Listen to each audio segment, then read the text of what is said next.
रात का खाना उन दोनों ने आशियाना की कालीनों वाली डाइनिंग रूम में खाया था। जिहान सुबह बेलून साइड से ही वापस हो गया था।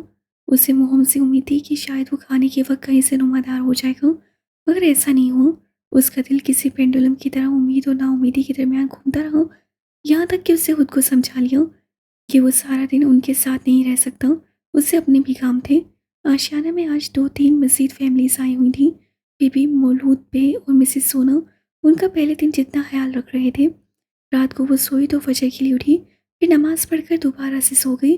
तकरीबन 2-3 घंटे बाद दस्तक हुई। आबला, आबला, आता पुकार रहा था। एक तो ये आबला का ज़बरदस्ती का भाई भी ना आराम नहीं करने देगा। वो जब गुलस्सी हुई दरवाजे तक आई, वो जा चुका था। दरवाजे की दर्द से अलबत्ता उसे एक खत का लिफाफा डाल दिया था। उससे झुककर लिफाफा उठाया, उसे खोला और अंदर रखा सफ़ेद मोटा कागज़ निकाला। ओह! ये लिखा है जो हमेशा पहचान सकती थी। I hope ladies are rejoining at 2 PM। सदर पढ़कर वो बेख्तियार मुस्कुरा दी। यानी वो 2 बजे मिल रहे थे। किधर? जगह उससे नहीं लिखी थी, मगर वो समझ गई थी उनके पास आएगा, फिर इकट्ठे वो कहीं जाएंगे।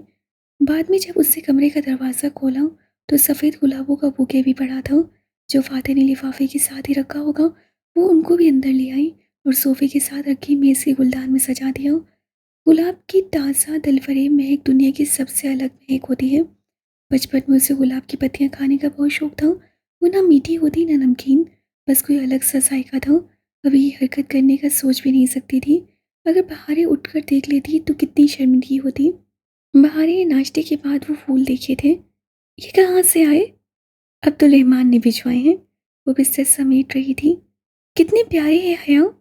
बहारें जरा रुक कर बोली, क्या तुमने कभी गुलाब की पत्तियां खाई हैं? वो जो बेड को तय कर रही थी, पलट कर उसे देखा। तुम्हें लगता है मुझ जैसी डिसेंट लड़की ऐसा कर सकती है?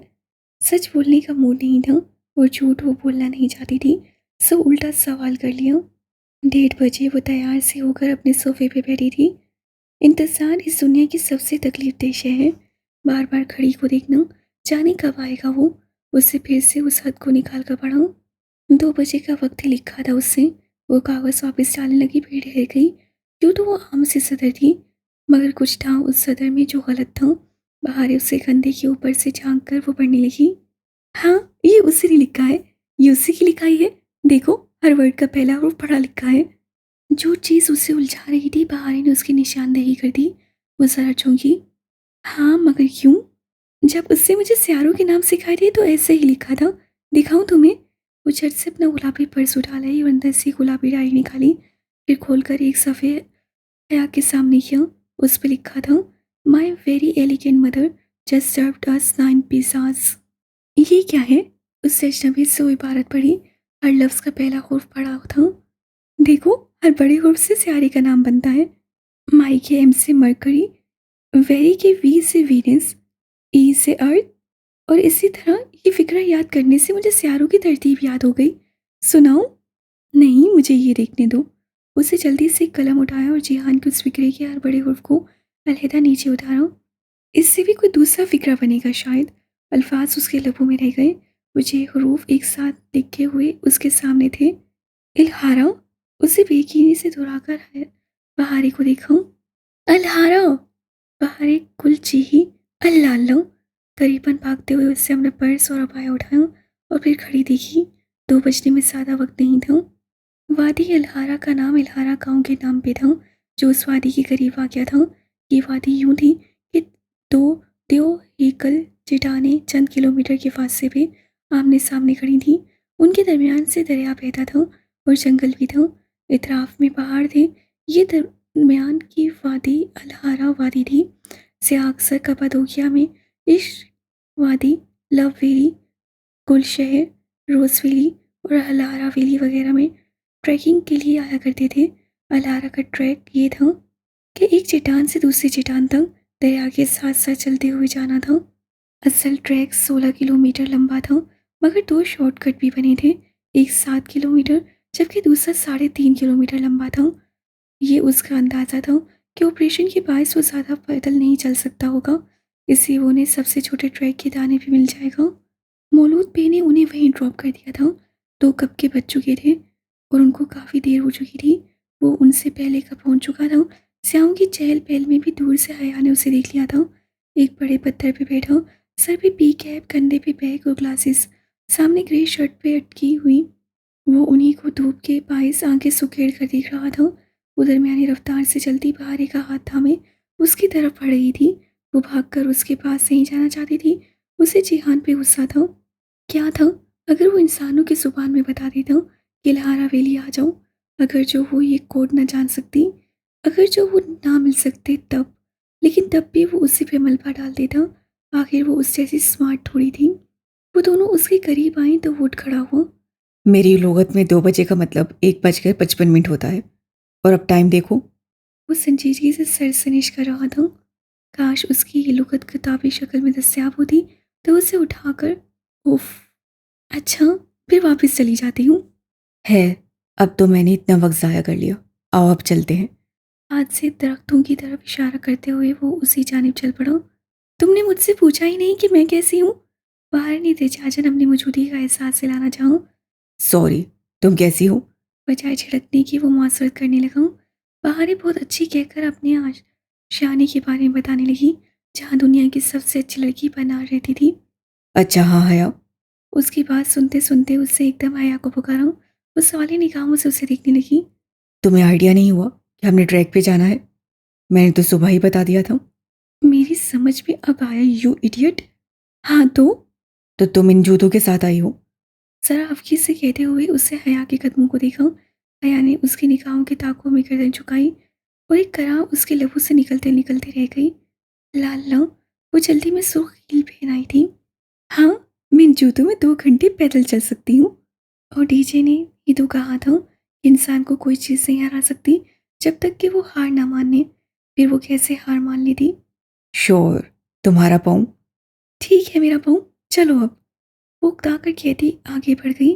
बहारी ने सिलसिला कलाम वहीं से छोड़ दिया। वो घने दरख्तों में आगे बढ़ते जा रहे थे। दरिया साथ साथ चल रहा था।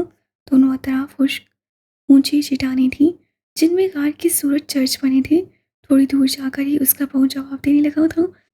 वो मौत जिसको वो कब से नज़रअंदाज करने लगी थी, शायद मौत से बढ़कर थी। अभी वो ज़्यादा दूर नहीं गए थे जब जिहान ने कहा कि ज़रा रुक जाते हैं। बाएं जानिब चट्टान में सीढ़ियाँ बनी थीं, जो ऊपर एक गारनुमा चर्च में जाती थीं। वो उन सीढ़ियों पर चढ़ते ऊपर आ गए। पहाड़ी को उससे अपना कैमरा देकर चर्च की तस्वीर बनाने अंदर भेज दिया और वो सीढ़ियों के दाने पे ऊपर नीचे बैठ गए। क्या तुम मुझसे खफा हो? वो नीचे गहरी वादी, दरिया और चट्टानें देख रही थी। उसके दोस्ताना अंदाज से पलटकर उसे देखने लगी। तुम्हें ऐसा क्यों लगा? यूं ही। हालांकि अब तो मैं तुम्हें अपने साथ बॉर्डर तक भी ले जा रहा हूँ, मगर तुम हमेशा खफा रहती हो। कहने के साथ उससे कंधे से अपना बैग उतारा और अंदर से एक तयशुदा कागज निकाला। नहीं, मैं हफा नहीं हूँ। और तुम्हारा प्रोग्राम? उससे उसे नक्शा खोलकर दोनों के दरमियान में फैलाते देखकर बात अधूरी छोड़ दी। देखो, ये कपाडोकिया है, जहाँ हम हैं। उसने नक्शे पे एक जगह उंगली रखी। हया ने इस बात में सही हिलाया।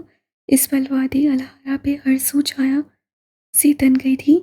ठंडा मीठा सा मौसम और नीचे बहते दरिया का शोर। ये रहा तुर्की और शाम का बॉर्डर। उससे बॉर्डर की मोटी लकीर को उंगली से छूकर बताया। यहाँ तुर्की का छोटा सा कस्बा है, किल्स नाम का। हमने ग्लीस जाना है। वहाँ से ये बॉर्डर क्रॉस करके मैं इधर शाम के शहर अलीपो चला जाऊँगा। किलिस से बॉर्डर तकरीबन 3 किलोमीटर दूर है। मंगल की रात ठीक 2:30 बजे मुझे ये बॉर्डर क्रॉस करना है।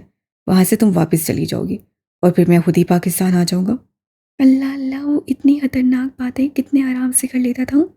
क्या बॉर्डर क्रॉस करना इतना आसान होगा? वो मुतसब्सब थी। दिल को अजीब से वहमें सताने लगे थे। हया, तुर्की और शाम का बॉर्डर शान तरीन बॉर्डर है। ये 900 किलोमीटर लंबा है। अब क्या सारे 900 किलोमीटर पे पहरे लगा सकते हैं? बॉर्डर फोर्सेस वाले नहीं ना। सो यहाँ सिर्फ हारदार तारे लगी हैं, जिनमें से बहुत से सुराग हैं। हर रात कितने ही लोग उस बॉर्डर को पूरे पूरे एहलो अयाल समेत क्रॉस कर लेते हैं। वो बहुत बेनियाज से अंदाज में नक्शा लपेटते हुए बता रहा था। दया ने अजनबी से उसे देखा। और बॉर्डर सिक्योरिटी फोर्सेस, वो क्यों नहीं इन लोगों को पकड़ती? वो सिर्फ उनको पकड़ती हैं जो खुद चाहें। अगर हम ना पकड़े जाना चाहें तो फोर्सेस हमें नहीं पकड़ सकती। मगर जिहान, मैंने तो सुना है कि इन बॉर्डर पे बारूदी सुरंगें होती हैं जो पाँव पड़ने पे फट सकती हैं। वो जितनी परेशान हो रही थी वो उतना ही पुरसुकून था। और मुझे पता है कौन सी सुरंग कहाँ है। सब ठीक हो जाएगा, फिक्र मत करो। वो कुछ देर उसी तरह की बातें करते रहे, फिर उससे गर्दन उठाकर सूरज को देखा। नमाज पढ़ लूँ मैं ज़रा। उठ खड़ी हुई। जिहान ने उसके सूट जूतों को देखा। जब तुम वुज़ू करने के लिए ये जूते उतारोगी तो मैं उन्हें दरिया में फेंक दूंगा। आया ने मुस्कुराकर उसे देखा। मैं तो उन्हें उतारूंगी ही नहीं। मेरा दिन बहुत आसान है। वो नीचे उतरी और दरिया से वज़ू करके साफ जूतों को फिर से साफ करके उन्हें में नमाज पढ़ी। और जब वो वापस आई तो जिहान और बहारे आमने सामने चर्च के दखली दरवाजे के पास खड़े थे। तुम्हारी आदत नहीं गई छुप कर बातें सुनने की। तुम क्यों कर रही थी ऐसा? वो गुस्से से उससे कह रहा था।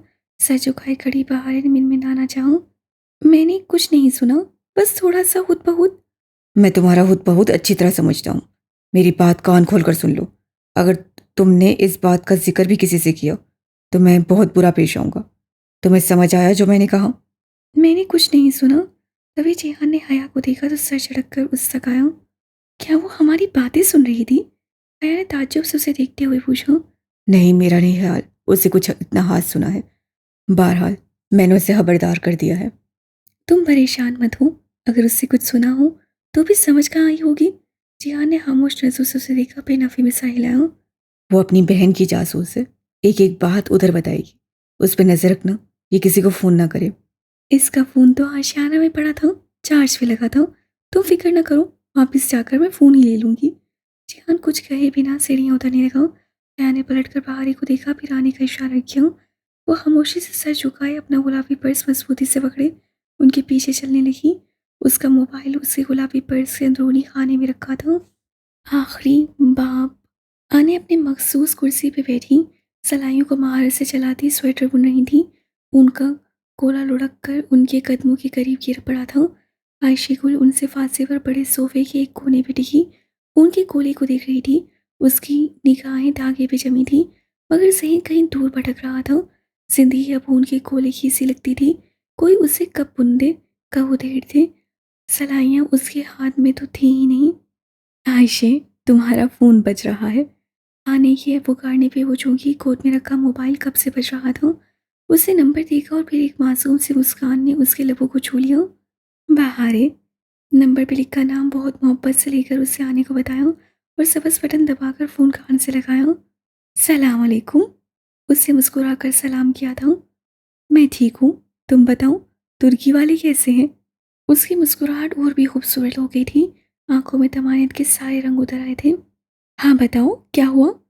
उसके अल्फाज सुनकर आने ने बेख्तियार सलाइयाँ चलाते हाथ रोककर उसे देखा। उसी पल आयशे सीधी हो बैठी। उसकी मुस्कुराहट एकदम सिमटी थी। कौन सा बॉर्डर? तुर्की और शाम का? उससे आहिस्ता से दोहराया था। आने फांसी पे बैठी थी। उनको सुनाई नहीं दिया था, मगर उनने सवाले निगाहों से उसे देखा जरूर था। वो उनको यूं देखते पाकर जबरदस्ती जरा सा मुस्कुराई। फिर मासत खाना निगाहों से कोई इजाज़त तलब कर दी। उठकर किचन में आ गई। आने ने जरा हैरत से उसे गर्दन मोड़कर देखा। वो किचन के खुले दरवाजे से काउंटर के पीछे खड़ी फोन पे बात करती नजर आ रही थी। आने वापस सलाइयों की तरफ मुतवज्जा हो गई। हाँ कहो। फिर? मैं सुन रही हूँ। काउंटर पे कोनी रखे झुकी खड़ी आयशा ने मुख्तात नजर बाहर लाउंज में खड़ी टी के पास बैठी आईने पे डाली। वो अब उनकी जानिब मुतवज्जा नहीं थी। जरा ऊंचा बोलो, इतना आहिस्ता मुझे समझ नहीं आ रहा। क्या कोई आस पास है? उससे रुक कर सुना, फिर अस्वाद में सर हिलाया। ठीक है, मुझे सारी बात समझाओ अब। फिर उससे अध खुले दरवाजे से झांका। आने अपनी बुनाई में मसरूफ थी। एक मिनट, मुझे समझ नहीं आया, ग्लीस के किस तरफ है वो बॉर्डर? वो तेजी से फ्रिज की जानी पड़ी और उसके दरवाजे पे नस्ब होल्डर से पेन निकाला और साथ ही आवेजा नोटपैड के ऊपरी सोफे पे तेजी से लिखने लगी। मंगल की रात, यानी पीर और मंगल की दरमियानी रात, 2 से 3 बजे वो इलीगल बॉर्डर क्रॉस करेगा। अच्छा, और? रवानी से चंद अल्फाज घसीटे गए। हाँ ठीक है, मैं समझ गई। अच्छा ओके।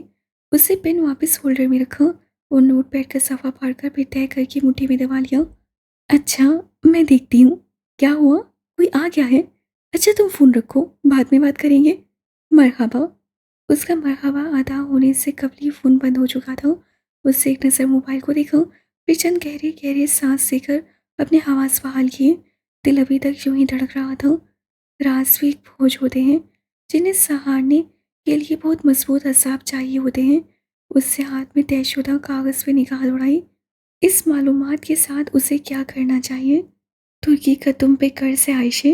अपने दिल से पूछो कि अगर तुम्हें मालूम हो जाए कि एक मुजरिम, तुर्की का एक कौमी मुजरिम, यह कानूनी तरीके से सरहद पार कर रहा है, तो तुम्हें क्या करना चाहिए?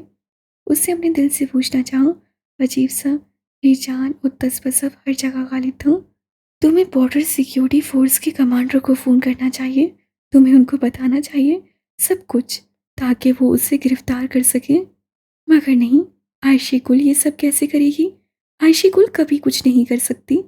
इस सेज भी वो जरा सी चौंकी। आयशे कुल कभी कुछ नहीं कर सकती। अब्दुल रहमान हमेशा से कहा करता था ये उसका पसंदीदा फ़िक्र हो, मगर इस वक्त ये फ़िक्र किसी तीर की तरह उससे आ लगा था। वो शिकस्ता कदमों से चलती वापस समझ के बड़े सोफे के किनारे आ टिकी। आने ने सलाइयों से नसें हटाकर उसे देखा। क्या कह रही थी बहारे? आयशे ने बात ठीक से सुनी नहीं थी, बस सफ़ी में गर्दन हिलाई। वो कहीं और गुम थी। क्या उसे अब्दुल रहमान को दिखा देना चाहिए कि बहारे कुल बहुत कुछ कर सकती है? क्या वाकई? वो चलते चलते उस जंगलनुमा इलाके तक आ पहुंचे थे। ऊंचे सरसब्ज दरख्त और उनके दरमियान से दरिया तंग झरने की मानंद बह रहा था। पानी के ऊपर पुल की सूरत लकड़ी के फट्टे लगे थे और दरमियान में एक लकड़ी का बड़ा सा तख्त था। तख्त पे सुर्ख कालीन बिछा था और तीन तरफ मंडेर बनाकर काव तकिए लगे थे। चौथी तरफ मंडेर ना थी, ताकि वहां टांगे लटका कर बैठो तो पैर पानी को छुए। सब्ज पानी, सब्ज दरख्त और ऊपर छलकता नीला आसमान। पुल के उस पार झोंपड़े से बने थे, जिनमें से एक से वो अभी अभी नमाज पढ़कर निकली थी। जोहर से असर तक वो बस चलते ही रहे थे। फिर उस मुकाम पर जहाँ उन्हें छोड़कर अपने किसी आम की घर से चला गया था, उसको घंटे तक आना था। वो उस अस्थना में खाना खाकर अब नमाज से फारिग हुई थी। बाहर निकल कर देखा तो बाहर पुल के तख्त पे बैठी पैर के अंगूठे से पानी में दायरे बना रही थी। हया ने अपनी सुर्ख हील्स उतार कर अंदर झोंपड़े में रख दी। जिहान कौन सा देख रहा था। वो पाँव से अबाया जरा सा उठाए, नंगे पैर चलती पुल तक आई। पहाड़ी के साथ बैठकर उससे पाँव पानी में डाले तो टखनों तक सब माँ में डूब गए। जिहान का तुर्की वाकई बहुत खूबसूरत था। अब्दुल रहमान कब आएगा? पहाड़ी गोद में रखे अपने गुलाबी पर्स पे लगे मोती पे उंगली फेर दी। पानी को देखते हुए बोली थी, आ जाएगा अभी। तुमने इतनी देर क्या किया? उसे गर्दन जरा सी मुड़कर मुस्कुराते हुए बहारे को देखा। वो खाने के बाद जब नमाज पढ़ने गई थी तो बहारे बाहर आ गई थी। कुछ भी नहीं किया। उससे पूछे पूछे चेहरे के साथ नफे में सर हिलाया। जिहान की डांट का असर अभी तक बाकी था। क्या तुम इससे उदास हो कि उससे तुम्हें डांटा है? वो हर वक्त ही डांटता है, मगर मैंने कुछ गलत नहीं किया। सामने से एक परिंदा उड़ता हुआ आया। पानी की सतह से अपने पंजे टकराते हुए जरा से कतरे चोंच में भरे और बगैर रुके फड़फड़ाता हुआ उड़ गया। क्या तुमने वाकई हमारी बातें सुनी थी? इस वसार करते हुए भी वो जानती थी कि अगर उसे सुना भी हो तब भी वो समझ नहीं पाई होगी। नहीं सुना मैंने कुछ। सब मुझे क्यों इल्ज़ाम देते हैं? वो हल्की से कहती सर उठाकर दूर जाते परिंदे को देखने लगी, जो ऊपर आसमान पे उड़ता जा रहा था। शायद उसके लिए चोंच पर पानी ही काफ़ी था। उसकी वुसअत बस इतनी ही थी। अच्छा, फिर इतना उदास क्यों हो? हया, क्या जब मैं 15 साल की हो जाऊंगी तो शादी कर सकूंगी? और हया का मुंह हैरत से खुल गया। तुम्हें ऐसी बात क्यों सूझी बहारे? घंचा की शादी 15 साल की उम्र में हुई थी ना? घंचा कौन? हमारी जदेसी में रहती थी। हम सब गए थे उसकी शादी पे। अब्दुल रहमान भी गया था। तस्वीर भी है मेरे पास, दिखाऊं? हया ने मेकान के अंदाज में सर हिलाया। बहारे ने अपना पर्स खोला, अंदरूनी खाने की जिप खोली और एक लिफाफा निकाला। उसे उसके मोबाइल की झलक नजर आई थी। तुम्हारा फ़ोन तुम्हारे पास था? उसका अजनबा हुआ। मैं समझी तुम नहीं लाई। मैं ले आई थी, चार्जिंग हो गई थी। क्या मैं इसे देख सकती हूँ? उससे मोबाइल लेने के लिए हाथ बढ़ाया तो बहार ने झट से जिप बंद करके बैग परे कर लिया। मैंने कुछ गलत नहीं किया। तुम मेरा यकीन क्यों नहीं करती? मैं अच्छी लड़की हूँ। हया ने गहरी सांस भरी। अच्छा ठीक है, मैं तुम्हारा यकीन करती हूँ। मैं जानती हूँ कि बहारी गुल अच्छी लड़की है और अच्छी लड़कियाँ कबूतर नहीं बनती। वो बातें इधर से उधर नहीं करती। उससे हाथ वापस खींच लिया था। जी हाँ, तुम्हें जो बात आगे बताने से मना कर रहा था वो तुम आयशे को नहीं बताओगी, प्रॉमिस? बहारे ने लेकिन कहने के लिए लब खोले, फिर बंद कर दिए। फिर सर झटक कर लिफाफे से एक फोटोग्राफ निकाल कर हया के सामने किया।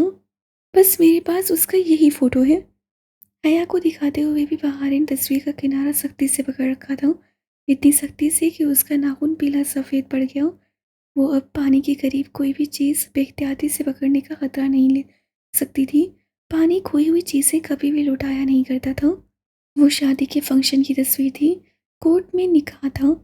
फ्रंट रो की नशिस्तों पे वो तीनों बैठे थे, ब्लैक सूट और ग्रे शर्ट में मलबूस। वो बस ज़रा सा मुस्कुरा रहा था। साथ बैठी बहारें और आयशे भी मुस्कुरा रही थीं। मजबूत फैमिली जो अब टूट गई थी। पता है, हमारी शादियों में निकाह के बाद दूल्हा दुल्हन की कुर्सी उठाता है। हाँ, मैं जानती हूँ, ताकि वो इलामती तौर पे ये साबित कर सके कि वो अपनी बीवी की जिम्मेदारी का बोझ उठा सकता है। मगर गाजर इतनी मोटी थी कि उसके दूल्हे से कुर्सी उठाई ही नहीं गई। फिर वो ज़रा रुकी। मगर तुम आयशे को मत बताना कि मैंने यूँ कहा। अगर तुम वो बात जो जिहान ने मना किया है आयशे को नहीं बताओगी, तो मैं भी उससे नहीं बताऊंगी। मगर आयशे को तो पहले ही, उससे जैसे जुबान दांतों तले दबाई। क्या उससे पहले ही पता है? आया ने बागौर उसे देखा। बाहर चट कर नफी में हिलाई। मैं किसी को नहीं बताऊंगी, प्रॉमिस। उसे तस्वीर एहतियातन हद के लिफाफे में डाली और उसे बैग में रख दिया। कुछ था जो हया को डिस्टर्ब कर रहा था, कुछ गलत था कहीं। मगर हेर, और तुम ये शादी की बातें मत सोचा करो, अच्छा? उसे तनबी करना याद आया तो फौरन की। बाहर ने सर उठाकर उसे देखा, फिर नफी में गर्दन हिलाई। मैं तुम्हें नहीं बताऊंगी मैं किससे शादी करूंगी। वो क्यों? सामने दरिया किनारे दरख्त का एक पत्ता हवा से फड़फड़ा रहा था। जब हवा का बोझ बढ़ा तो वो एकदम शाख से टूटकर नीचे गिरा। तुम बुरा मानोगी। समझो, मैंने ऐसा कहा ही नहीं। हवा ने पत्ते को अपने पैरों पे सहारा दिए, ऐसा ऐसा नीचे उतारा, यहाँ तक कि पानी ने उसे नरमी से हवा के हाथों से लिया और अपने ऊपर लेटा दिया। तुम्हें पता है, अब्दुल रहमान ने मुझसे वादा किया था, अगर वो मर जाए तो मैं उसे जनाजा जरूर दूंगी। क्या? वो शशा रह गई, सांस रुका और दिल भी धड़कना भूल गया। अखलारा के दरिया की सतह पे दरख्तों और आसमान का अक्स झिलमिला रहा था। उस अक्स पे तैरता पत्ता उनकी समेत आ रहा था। हाँ, उससे बहुत दफा ऐसा कहा। छोड़ो इन बातों को। उसे हफीफ सा सर झटका। पता नहीं क्यों वो हमेशा आगे की सारी प्लानिंग तैयार रखता था, चाहे वो मरने की क्यों ना हो। उसे गर्दन उठाकर सामने दरिया को देखा। वहां से चट्टानें और गार दिखाई नहीं देते थे, मगर जब वो बलून में ऊपर उड़ रहे थे तब वो नजर आते थे, बिल्कुल वैसे जैसे डॉक्टर इब्राहिम की दी गई कैंडी के रैपर पे बने थे। बहारे, उसे एकदम याद आया। याद है, आयशे कहा करती थी कि कुरान में निशानियां होती हैं उन लोगों के लिए जो गौर फिक्र करते हैं। और तुमने कहा था, तुम जानती हो वो उस रोज हमें क्या बताना भूल गई थी? हाँ। बहारी ने इस बात में सर हिलाया। पत्ता बहता हुआ उनके कदमों के करीब आ रहा था। जैसे ही वो मजीद आगे आया, बहारी ने अपने पाँव से उसका रास्ता रोकना चाहा। हया को एहसास हुआ कि वो दोनों पत्ते को देख रही थी। बहारी ने उसे रोकने की कोशिश की थी, मगर उससे नहीं की। आयशे ने बताया ही नहीं था कि आखिर में जंग कौन जीता। बहारी ने अपने पैर से पत्ते को वापस धकेला। वो जरा पीछे हुआ, फिर उसी रफ्तार से वापस आया। अब के बहारी ने उसे नहीं रोका। वो उन दोनों के पैरों के दरमियान से गुजरता, थक के नीचे बहता चला गया। मुसलमान जीते थे, ये तो मुझे भी पता है। हया को हैरत हुई। ये थी वो बात जिसको जानने के लिए उससे बहुत तजस्सुस था। मगर मुझे नहीं पता था, सो मैंने स्टोरी बुक से पढ़ लिया था बाद में। साथ ही बहार ने गर्दन मुड़कर पीछे देखा। पिछड़ा हुआ पत्ता अब दरख्त से बहुत दूर पीछे को बहता चला जा रहा था। बस यही बात थी। हाँ। बहार ने इस बात में सर हिलाया। हया को मायूसी हुई थी। ये तो सामने की बात थी कि मुसलमान ही जीते थे। तो फिर बहार ने समझा आयशे बताना भूल गई है, जबकि आयशे ने इससे इस बात का जिक्र नहीं किया। ये सब जानते हैं, एहसाब की जंग मुसलमानों ने जीती थी। ये कोई अहम बात तो नहीं थी। शायद डॉक्टर इब्राहिम उसे ही बताना चाह रहे थे कि आखिर में ये जंग वो जीत जाएगी। फिर भी कहीं कुछ मिसिंग था, कुछ था जो वो फिर मिस कर गई थी। उसे हफीफ सा झटका, पता नहीं। बहारें अभी तक गर्दन मोड़े दूर जाते पत्ते को देख रही थी। वो पत्ता जिसे अब कभी अपने दरख्त के पास वापस नहीं आना था। जिहान आया तो वो लोग अगलारा गांव आ गए। अब शाम हो रही थी, सो वो वापस हो लिया। जबकि उन्होंने कैब ले ली और वापस आशियाना आ गए। जिहान ने कहा था कल यहाँ से रवाना होना है, उसी हिसाब से वॉच पैकिंग कर रही थी। पनार रात में चाय देने आई तो उनको सामान समेटा देखकर अफसरदा हो गई। मेरी मंगनी होगी शर्मा में, क्या तुम लोग आओगे? मैं तुम्हें ज़रूर इनवाइट करूँगी। मैं ज़रूर आऊँगी, पारा ने चहक कर कहा, फिर हया को देखकर मुस्कुराहट जरा सिमटी। मेरा मतलब है शायद आऊँ। हम्म। पनार मुस्कुराकर उसका गाल थपथपाती बाहर निकल गई। आयशे कहती है जब मैं उसके पास आ जाऊंगी तो हम दोनों दूर किसी दूसरे मुल्क चले जाएंगे, जहाँ पाशा भी ना हो और जहाँ हम आयशे और बाहरी बनकर रहें, मिन्हा और हाना नहीं। और फिर वहाँ हम बहुत सा पढ़ेंगे। मैं क्या कह सकती हूँ? उसने शाने उचकाते हुए अपने सफरी बैग की अंदरूनी सिप खोली। एक खाना सारा फूला हुआ था। ओह, उसे याद आया। उसे उस खाने से वो स्याह मखमली डब्बी निकाली, अपना फ्रॉक तय कर दी। बाहर एक वो डब्बी देख कर ठटकी, फिर उसके पास चली आई। आया ने डब्बी खोली। अंदर स्याह मखमल पे वो नाजुक सा नेकलेस जगमगा रहा था। आया ने निगाहें उठाकर बाहर को देखा। पहले उसकी आंखों में हैरत उतरी, फिर उलझन, और फिर समझकर उसे नफी में सर झटका। ये वो नहीं है, ये वो नहीं हो सकता। क्या तुमने इसे खरीदा है? मैंने और अब्दुल रहमान ने मिलकर इसे खरीदा है, अदालार की शहजादी के लिए।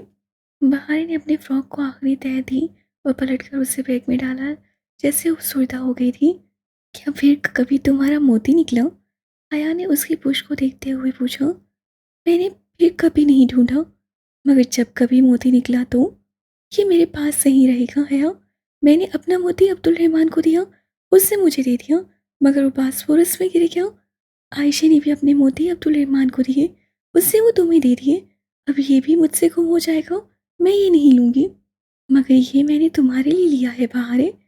बहारे बैग छोड़कर उस सकाई मखमल पर से नेकलेस उठाया, उसके हुक को उलट पुलट कर देखा, फिर उसे हया की कलाई की गिट लपेट कर उसके हुक के आखिरी कुंडे की बजाय कलाई के घेरे के बराबर एक कुंडे में डाल दी।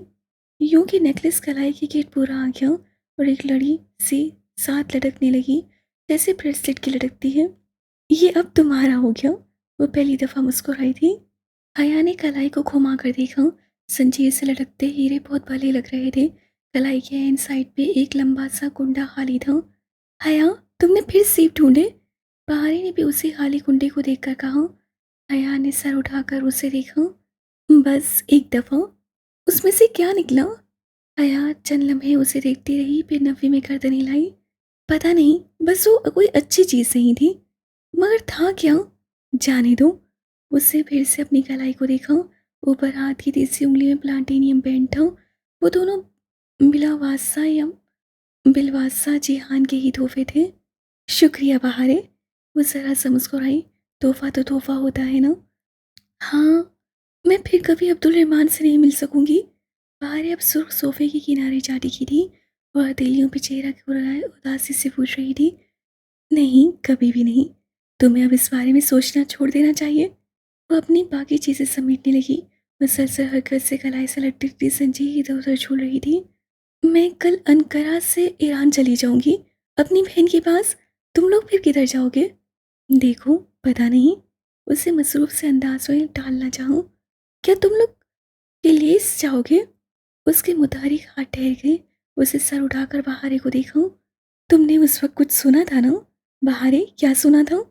बस इतना सा। उससे उंगली और अंगूठे को 1 इंच के फासले पे रखकर बताया, मगर जानबूझकर नहीं, खुद बहुत। और तुमने क्या सुना? अब्दुल रहमान किलिस का नाम ले रहा था। क्या कोई किकलिस जा रहा है? वल्लाह मुझे नहीं पता वो किसकी बात कर रहा था। उसने साथ में कसमिया अंदाज में हाथ से कान की लो को छूते हुए चिच की आवाज़ से निकाली। और तुमने आयशे को बताई ये बात? न, नहीं। बाहर जरा सेट की थी। जिहान ने कहा था कि उससे अगर सुना हो तब भी वो कुछ नहीं समझेगी।